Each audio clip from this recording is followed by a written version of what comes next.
Welcome back to Phone Lookout. So this is a Nokia 106, and it has a problem that 9 and hash don't press.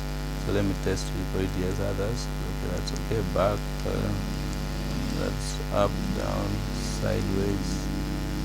Okay, and then 1, 2, 3, 4, 5, 6, 7, 8, 9, nothing, star, 0, hash, nothing. So anyway, let's fix this. So what I do is open it, remove the battery, and then open up the phone. Alright, the phone is open. Remove the motherboard, removed, and this is what I've done. Loop to this point, to that point, and then that point to that point, and it's working.